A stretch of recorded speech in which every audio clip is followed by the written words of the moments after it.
Moi, je cherche des résultats, je cherche de la persévérance. Si je gagne dans les compétitions internationales, enfin plutôt nationales, je sais que c'est pas mon objectif du tout, c'est juste un step, une étape.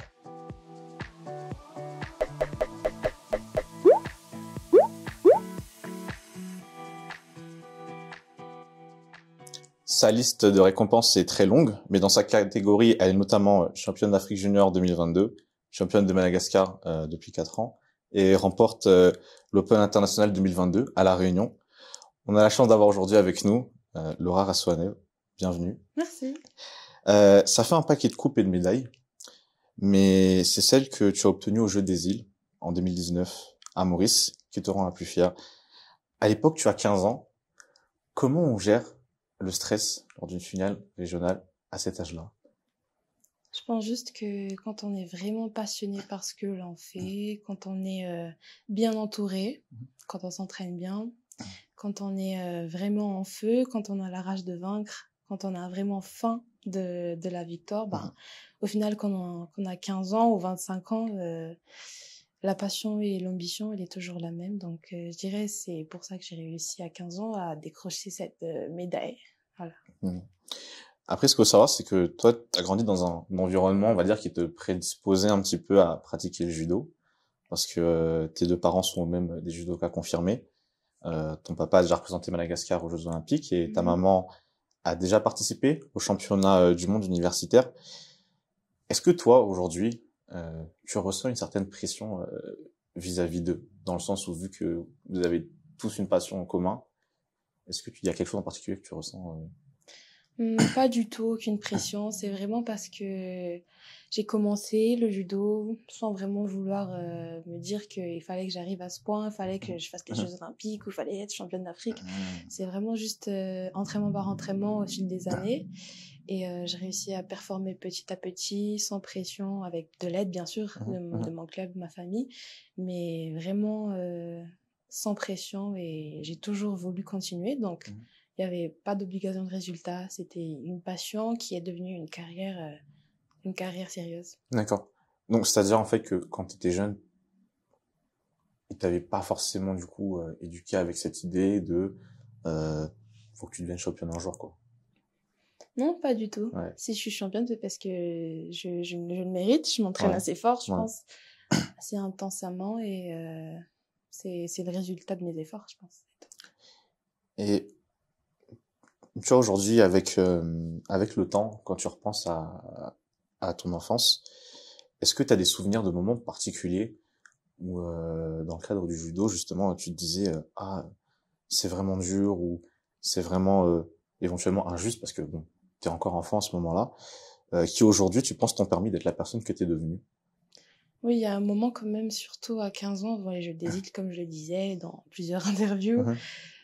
En Chine, c'était quelque chose d'affreux. Je me suis remise en question du genre, pourquoi je fais du judo? Je suis ici en Chine à 15 ans, on va dire peut-être entre guillemets toute seule, en train de souffrir pour quelque chose dont j'ai même moi-même choisi. et, et oui, il y a eu des moments où c'était vraiment dur, mais au final, j'ai continué. Et, ben, je sais pas, le soleil réapparaît toujours. Ouais. Moi, il y a un truc qui me fascine avec les athlètes de haut niveau, c'est leur capacité à faire face à l'adversité dans les moments où le stress a son plus haut.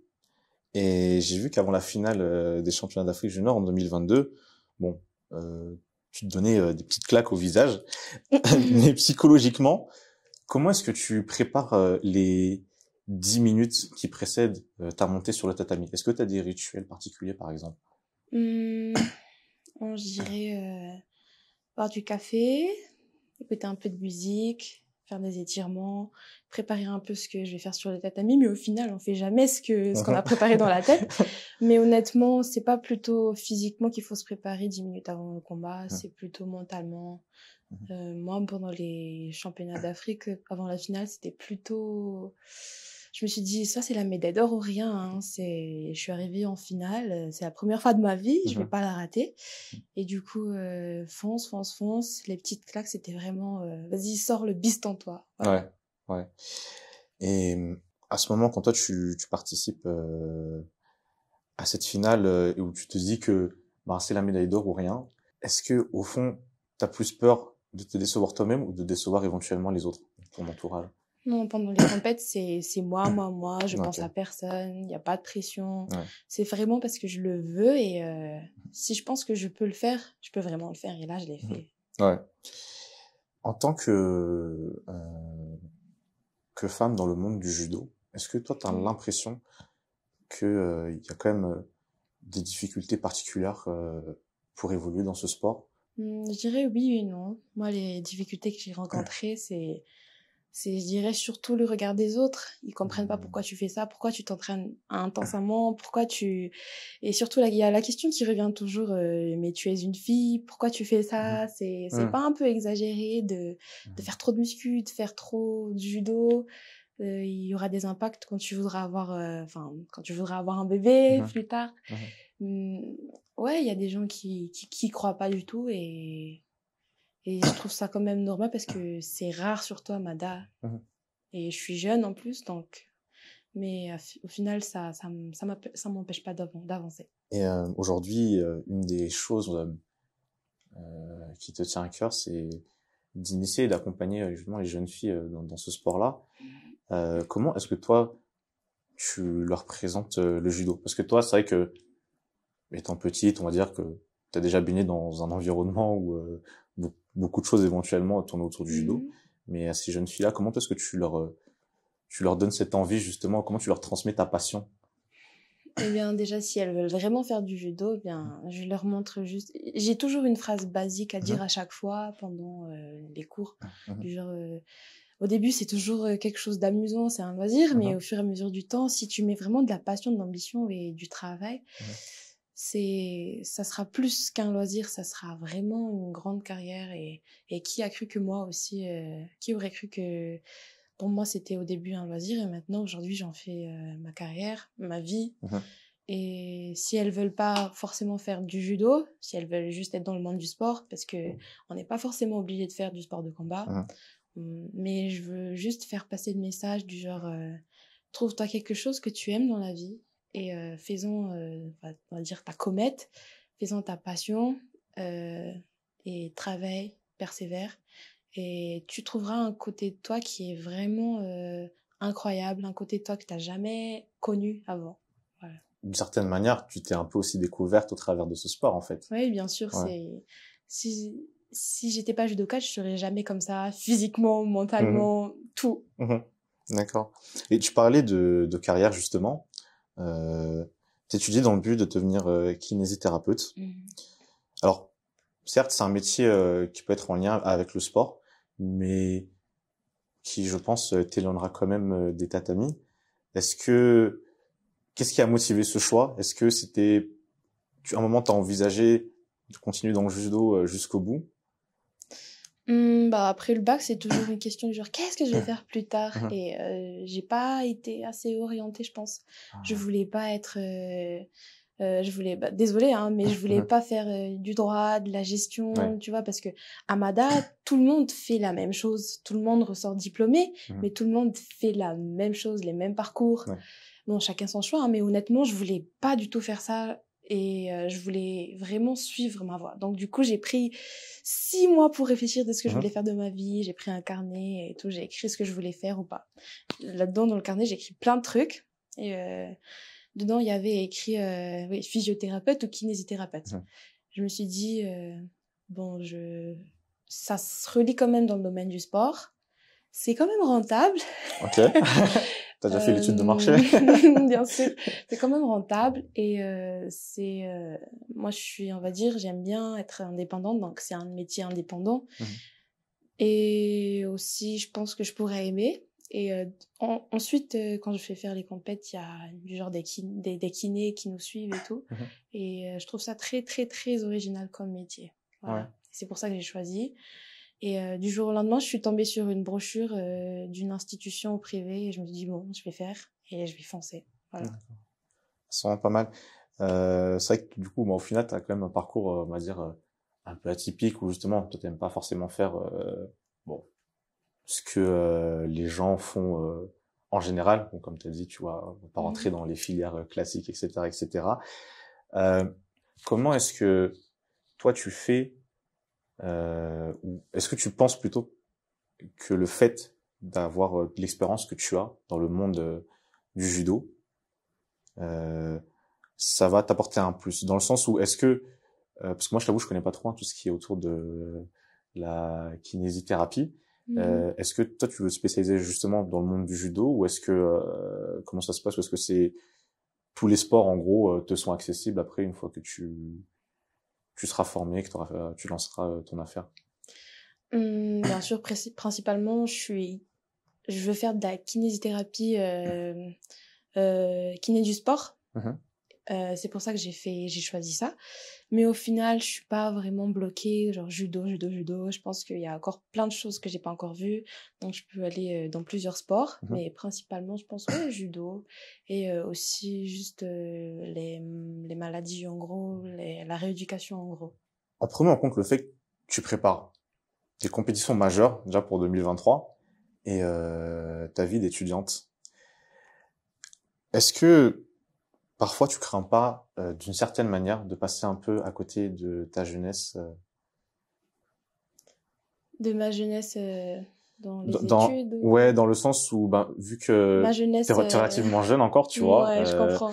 et peut-être que au lieu, par exemple, de t'entraîner éventuellement, tu pourrais aller sortir avec des amis, tu pourrais faire beaucoup d'autres choses. Est-ce que des fois c'est pas quelque chose qui te travaille l'esprit, ou est-ce que tu portes pas trop Honnêtement, attention? pas du tout. Ouais. Pas du tout, parce que je sais que ma carrière, elle est plus grande que n'importe quoi sur cette terre. Ouais. Que le judo, on va dire que ça représente 85% de mes efforts. Je pense à ça constamment. Et je suis pas très amie, je sors pas souvent. C'est pas que je suis bloquée, mais une vie de championne, c'est pas pour tout le monde, on va dire.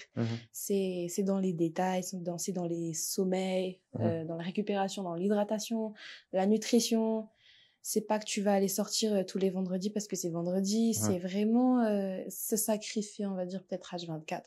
Mais ouais, je m'amuse quand je peux. Ouais. Mais quand je suis vraiment focus sur quelque chose, ben, je suis obligée de bloquer les distractions. Ouais.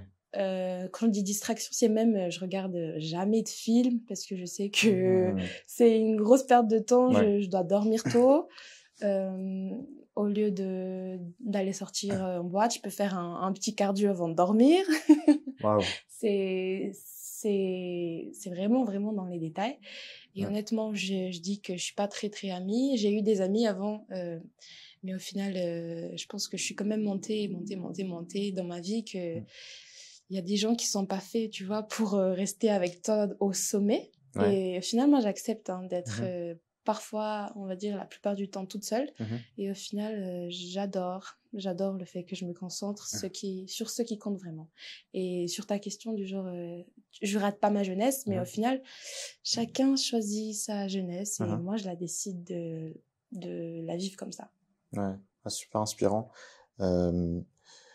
Justement, c'est quelque chose que beaucoup de gens ne voient pas dans la réussite d'un individu, que ce soit dans le monde des affaires ou par exemple, notamment dans le sport.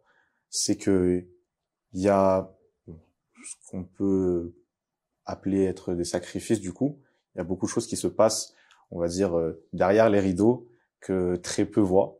Et comme tu disais tout à l'heure, ça t'arrive des fois d'être seul, on va dire, et tu l'acceptes. Une de tes passions, c'est la lecture. Est-ce que justement, c'est une passion que tu as depuis toujours, ou est-ce que c'est une passion qui est née justement parce que des fois, quand tu te sentais un peu seul, ou que tu devais être seul, ben tu t'es retrouvé un peu dedans, et ça t'a permis quand même de te sortir un peu les idées de la tête, d'une certaine manière de t'évader quand on en avait besoin? C'est exactement ça. Je suis pas très bavarde, ni trop copine.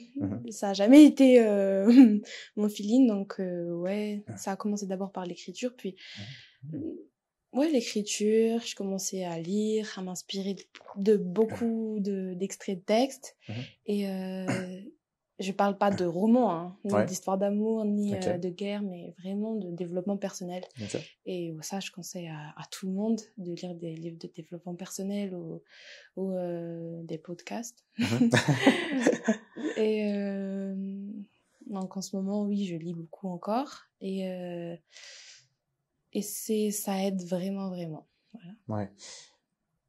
En parlant de lecture, est-ce qu'il y a un livre en particulier que tu te rappelles avoir lu et tu t'es dit, jusqu'à maintenant, genre, ça t'est resté dans l'esprit, tu vois, genre, que ce soit une phrase ou quelque chose que, du coup, ouais, que t'as pu lire, qui jusqu'à maintenant, t'anime ou parfois tu t'en rappelles parce que voilà, dans certaines situations, c'est utile. Honnêtement, non, parce Ouais. que les livres de développement personnel, en gros, ils enveloppent juste un gros message, enfin, des petits messages, et au final, ça enveloppe un gros message. Du coup, je me rappelle plutôt de tout ce que j'ai lu et je les applique dans ma vie quotidienne, mais pas forcément un livre en général. Et c'est justement là, c'est bien que tu dises que tu les appliques dans ta vie quotidienne, parce que moi, par exemple, personnellement, T'arrives pas? bon, des fois, j'ai beau lire des livres, sur le coup, je me dis, ça c'est pas mal, ça vraiment faut que je le fasse. Je le fais peut-être 2-3 jours, et après, en fait, j'y arrive plus. Toi, comment tu fais pour implanter justement ces nouvelles habitudes et ces nouveaux concepts dans ta vie à toi? Est-ce que par exemple, est-ce que tu es sur ligne et tous les jours tu relis ça éventuellement, ou comment est-ce que tu fais pour appliquer ce que toi tu lis pour justement continuer de grandir Plutôt juste si t'as un message, s'il y a quelque chose que t'as lu et que tu trouves ça intéressant, tu vas pas te souvenir de la phrase. Il faut juste te souvenir de la situation où tu dois l'appliquer. Et tu vas dire, ouais, la prochaine fois, quand je suis dans cette situation-là, je vais l'appliquer. Et moi, je sais pas, c'est automatique, ça marche souvent. Je me rappelle de ce qu'il faut faire, des petits tips et tout. Et c'est comme ça que je les applique, mais au final, c'est l'habitude. C'est l'habitude. Ok. Justement, on parlait tout à l'heure du haut niveau et de la vie, ta vie de sportif de haut niveau. Est-ce qu'il y a des choses aujourd'hui dont tu te prives? Là, je parle principalement d'activité physique, du coup, justement parce que tu es à un haut niveau et que, par exemple, est-ce que tu peux faire du trampoline? Tu vois, est-ce que tu te permets, par exemple, de faire du trampoline au risque éventuellement, par exemple, de te faire quelque chose au genou ou à la cheville, tu vois? Je dirais, je suis, dans ma famille, on me conseille pas du tout d'aller en scooter. Okay. Si j'ai des amis, donc ouais, ça ancre dans mon esprit vraiment. J'ai pas le droit d'aller en scooter, j'ai pas le droit de faire vraiment des trucs dangereux au cas où je me blesse, parce que quand même la blessure, la performance, elle diminuera. Et ça va être encore des séances de kiné, de rééducation, ça va prendre du temps, je pourrais pas performer, donc ouais. Généralement, le scooter, le scooter, c'est vraiment quelque chose qui te bloque. Ouais, mais à part ça, les trucs dangereux, je pense. Et sinon, non, ça va. Et quand justement, tu parlais de blessures, ça t'est déjà arrivé d'être blessé justement en amont d'une compétition? En amont d'une compétition, oui, peut-être avant les championnats de Coupe de Madagascar. Je me souviens pas réellement, mais en 2021, je me suis gravement, c'était ma plus grosse blessure, mais c'est un peu rare. C'est une blessure au sternum, donc là, l'os qui sépare la cage thoracique, donc c'est un peu légèrement grave. J'ai pas pu respirer pendant l'entraînement, je me suis pendant les combats, c'était intense, bien sûr. Et il y a un genou qui s'est pointé sur ma poitrine. J'ai pas pu faire de sport pendant 4 mois. Même en respirant, c'était dur. C'est comme si j'avais le Covid 2.0. Et à part ça, après, j'ai fait une radio, une scanner et tout. Ma carrière, elle a un peu stoppé, on va dire. Et ensuite, en même temps, mes vertèbres thoracique, je sais même pas si on peut dire ça. Mais ouais, j'ai quand même mis beaucoup de temps. Et même jusqu'à maintenant, ça fait quand même un peu mal. Donc, on va dire un an comme ça où je suis pas vraiment guérie. Ah, quand même, hein. Sinon, parfois, les orteils, c'est bizarre, mais ouais, ça arrive. Sérieux? Ouais, parce que c'est vrai que je voyais un peu... des straps, des bandages, ouais. Ouais, c'est ça. Et c'est que on dirait que lors de certaines prises, c'est vrai qu'on dirait que tu finis un peu sur la pointe des pieds, ouais. Ouais, mais il y a les blessures, ça arrive tout le temps, mais principalement, non, je suis rarement blessée. Et lorsque, justement, t'as connu cette blessure, du coup, qui, on va dire, met ta carrière un petit peu, d'athlète de haut niveau en stand-by pendant plusieurs mois, sachant que t'as dédié ta vie à ce sport, que t'as grandi avec ce sport, comment tu fais justement dans cette période-là pour ne pas justement éventuellement te sentir mal, quoi? Tu vois ce que je veux dire? Ça sûrement ça peut avoir des impacts sur toi psychologiquement. Et comment est-ce que toi t'as fait pendant cette période pour justement t'en sortir et ne pas tomber éventuellement dans un genre de gouffre, par exemple, où t'aurais pu avoir du mal à te sortir? Bah, honnêtement, en tant qu'athlète, ça, on va dire, il y a des hauts et des bas. Là, c'était un peu bas. Mais après, je me dis que tous les athlètes sont un peu obligés de vivre ça. Si en plus, s'ils font un sport de combat, un sport intense, je pense que ça aurait pu être pire. J'ai juste eu besoin de temps. J'ai pas besoin de rééducation. J'ai juste eu besoin de temps, vu que je suis jeune. J'ai juste besoin d'un peu de temps pour faire régénérer mes os. Et ça va. J'ai pu profiter un peu de la vie aussi, mettre ma carrière un peu off et faire un peu de vacances. Et un peu me reposer, on va dire. Et après ça, j'ai pris beaucoup d'élan, on va dire. Et après ça, j'ai gagné toutes les compètes après qui se sont suivies. Et c'était plutôt une sorte de pause, on va dire. Ça m'a fait du bien quand même. Vu que depuis des années, je m'arrête pas, ça m'a fait un peu de bien. Ouais. Bon, on souhaite pas que tu te blesses du coup, mais c'est vrai que de temps en temps, ça peut être pas mal de prendre un break. Ouais. Quand tu regardes un petit peu ton parcours aujourd'hui, j'imagine que tu peux n'être que fier de ce que tu as accompli. Ce serait quoi pour toi le plus gros objectif, tu penses, dans ta carrière, où tu te diras, à ce moment-là, bon, ça y est, j'ai marqué le sport. Si jamais je remonte plus sur le tatami, ça va. Est-ce que tu penses qu'il y a un moment où tu pourrais te dire ça, justement? Je dirais, je commence à avoir une très grosse envie d'avoir une médaille au championnat du monde junior. Junior, c'est la caté 18 ans jusqu'à 20. Et je pense honnêtement que c'est possible. J'ai juste besoin d'un peu d'aide, d'un peu de temps, de persévérer encore plus. Ça, et les Jeux Olympiques, je me dis toujours 2024, mais au final, est-ce que c'est vraiment, on va pas dire possible, mais c'est quand même chaud, c'est l'année prochaine. Du coup, les Jeux Olympiques, soit 2024 ou 2028. Mais sinon, je regretterai rien que j'arrive à réussir à atteindre mes objectifs ou pas.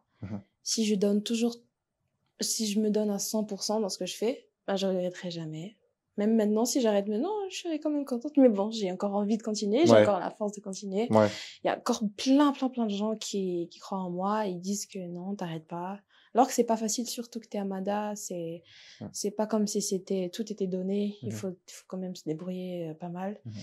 Mais honnêtement, si je me donne à 100%, je pense que je regretterai pas d'avoir réussi ou pas. Au moins, je me suis fixé des objectifs assez immenses que même si je tombe, je tombe pas très bas. Voilà.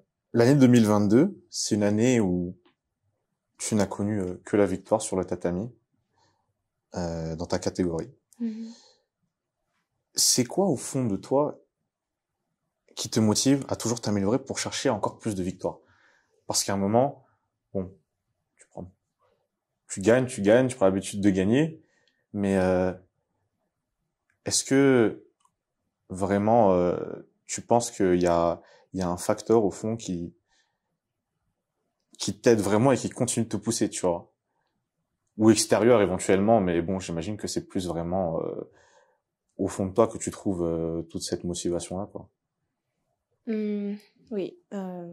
Au lieu de motivation, je me mets tout le temps dans la tête discipline. Parce que les gens, ils attendent tout le temps d'être motivés pour vouloir faire quelque chose.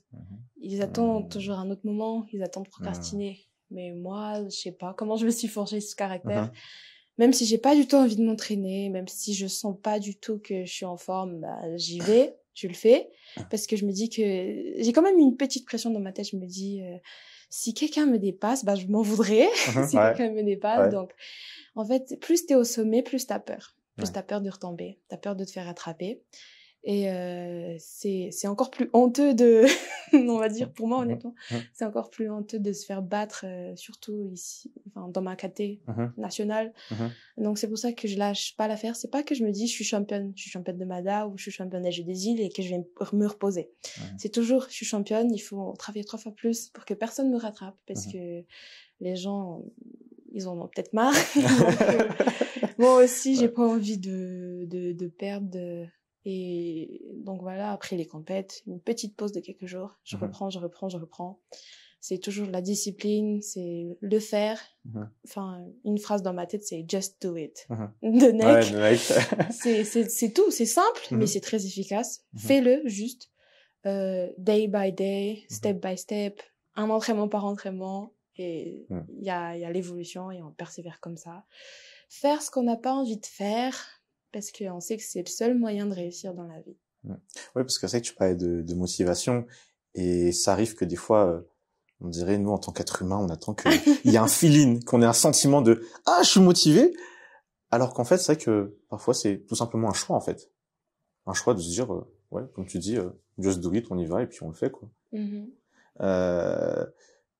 Est-ce qu'à un moment, gagner, ça devient pas un peu comme une drogue?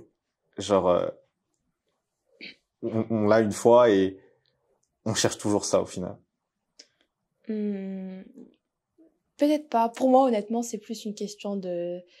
Moi, je cherche des résultats, je cherche de la persévérance. Si je gagne dans les compétitions internationales, enfin plutôt nationales, je sais que c'est pas mon objectif du tout, c'est juste un step, une étape. Si les JO, c'est mes objectifs, je resterai normal en fait en gagnant une compétition nationale parce que je suis quand même un peu habituée. Et c'est pas que ça devient une drogue, mais on veut plus de résultats. Et sans résultat, bah il y a pas de plus gros résultat que ça, quoi. Pour justement, où tu disais que tu avais l'habitude, moi je pense qu'il y a beaucoup de gens dans la vie, et enfin moi-même ça m'est déjà arrivé de l'expérimenter, où on s'est tellement préparé, on sait qu'il y a des éventuelles attentes sur nous, et parfois j'ai l'impression que ça paralyse. Ça paralyse aussi bien dans la tête que physiquement. Est-ce que toi c'est quelque chose que tu as déjà ressenti?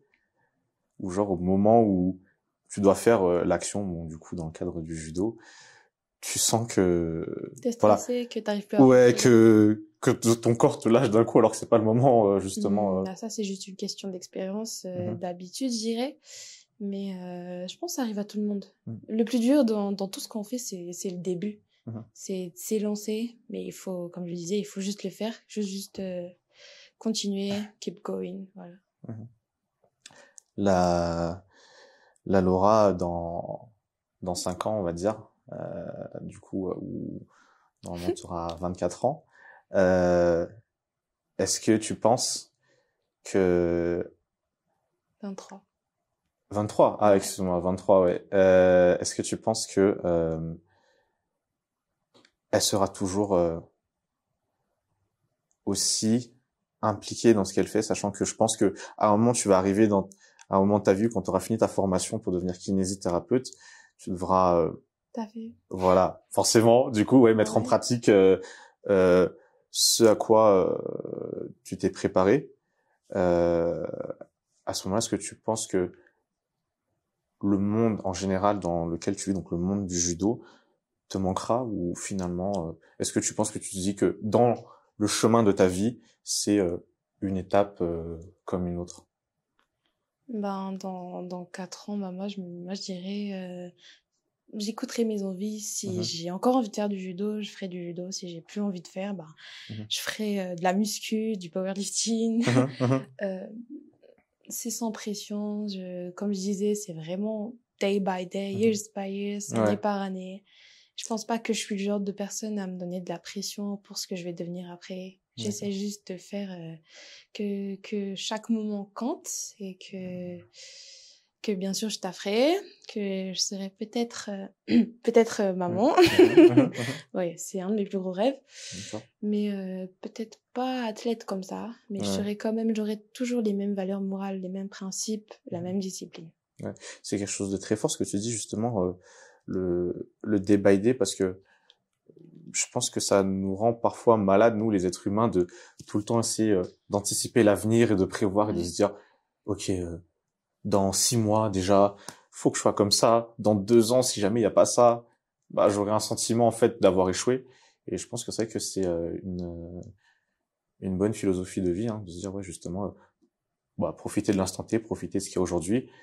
Bon, ça veut pas dire n'aie pas de plan pour l'avenir, ne le prépare pas, mais c'est vrai que y aller par petits pas, je pense que c'est vraiment quelque chose de hyper important, je pense, et qu'il faut qu'on s'en souvienne. Ouais, on va dire c'est ma philosophie. Je pense que la vie, le passé, l'avenir, ça n'existe pas. Le seul moment qui existe dans notre vie, c'est ça, c'est les jours qu'on vit et je m'en fiche totalement de l'avenir. Ouais. Je suis juste en train d'essayer chaque jour de faire des petits efforts, et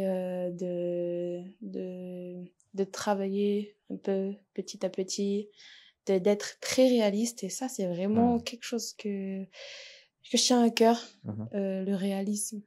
Je vais pas me construire des muscles on va dire comme ça, je vais pas réussir comme ça. C'est vraiment une histoire de se construire petit à petit. On va rentrer sur la fin un petit peu de notre discussion. Aujourd'hui, tu bénéficies quand même, je pense, d'une exposition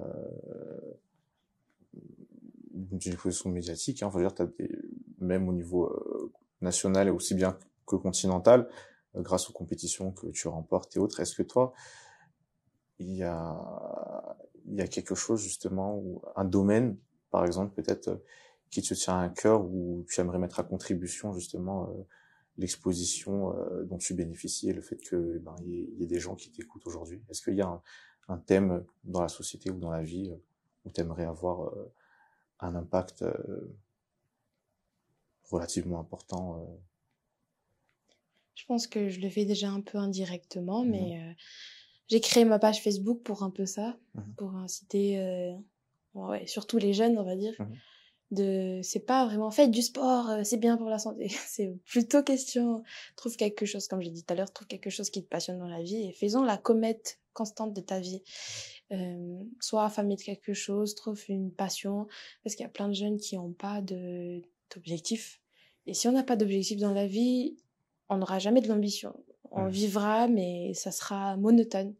Et cette rage de vaincre dans la vie que j'ai aujourd'hui, c'est grâce à mes objectifs qui sont vraiment énormes et j'ai pas le droit de jouer ni d'échouer, on va dire. Et surtout aussi de leur dire que ouais, tout est possible. Que dit comme ça, c'est vraiment monotone, mais j'aurais jamais cru de ma vie être championne d'Afrique. Mais entraînement par entraînement, je m'améliore, je performe. Et ça donnait ça en fait. Voilà. Ben écoute, moi vraiment, je voulais te remercier vraiment déjà pour cette discussion qu'on a eue. Je pense que t'as un parcours qui peut inspirer beaucoup de gens. C'est encore une fois pas forcément que dans le sport, mais dans la façon dont tu approches la vie, vraiment se dire que t'es réaliste justement et que tu sais que si tu vas atteindre un objectif, il y aura quand même une grosse part de sacrifice, d'entraînement et d'efforts à fournir pour justement atteindre ces objectifs-là. Et l'un des points aussi qui m'a vraiment marqué, c'est que tu l'as dit, il y a beaucoup de jeunes qui n'ont pas encore trouvé leur passion. Et c'est vrai que quand on n'a justement pas encore trouvé cette passion, je pense que c'est facile de s'égarer et de justement vivre la vie juste pour la vivre, justement, comme tu disais, sans commettre. Et donc en gros tu vis mais tu sais pas forcément où tu vas, t'es là comme ça. Et bon, vraiment merci à toi. Je pense qu'il y a beaucoup de bonnes choses à apprendre et je souhaite vraiment beaucoup de succès dans l'avenir et on espère que 2023 sera rempli de récompenses et de bonnes performances pour toi. Ouais. Merci, à très bientôt. Bye bye.